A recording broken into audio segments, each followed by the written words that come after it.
Une légende du football mondial, avec des pieds magiques. Un artiste sur le terrain, qui a émerveillé le monde entier, forçant le respect et l'admiration. Il ne se contentait pas de jouer au football, il en faisait un art.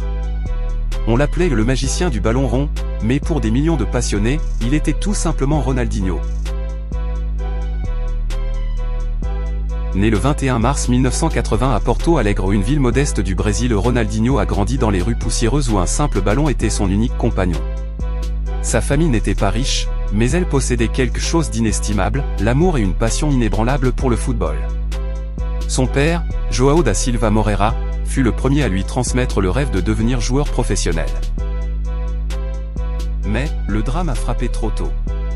À seulement 8 ans, Ronaldinho perd son père, son héros, victime d'un accident vasculaire cérébral.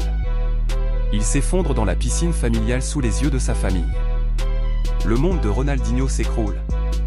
Mais au milieu de cette douleur immense, il n'abandonne pas. Il comprend que seul le football pourra lui permettre de se relever, et d'offrir un avenir meilleur à sa famille. Et c'est ainsi qu'un génie est né. Des terrains de rue aux projecteurs des plus grands stades, Ronaldinho éblouit. Avec sa technique hors du commun, son nom commence à résonner partout. Le petit garçon frêle et discret devient rapidement l'espoir de tout un pays. À 13 ans, il inscrit 23 buts en un seul match. Un exploit légendaire.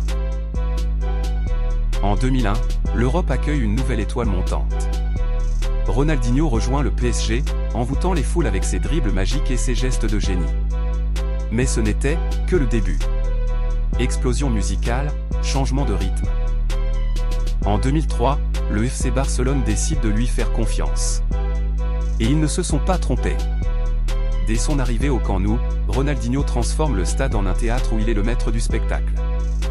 Il ne se contentait pas de marquer, il dansait avec le ballon, captivant le monde entier. On ne venait plus seulement voir un match, mais assister à un chef-d'œuvre signé Ronaldinho. Puis vint l'instant inoubliable. Le Clasico de 2005.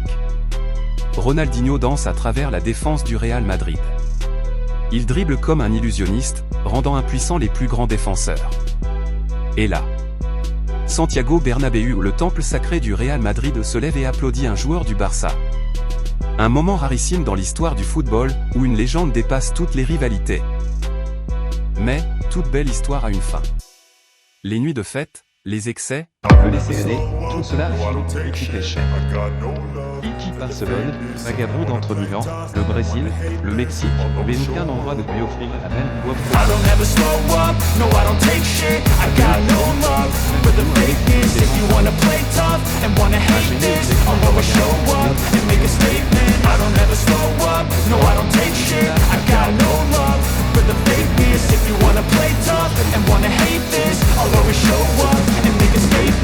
Everything I do, so instinctive and so passionate. Every word I move, so descriptive like an adjective. I got a vendetta against people who patented being negative when you should be getting after it. I got facts over tracks, this and that. Spitting slow, spitting fast, I could roast, I could gas.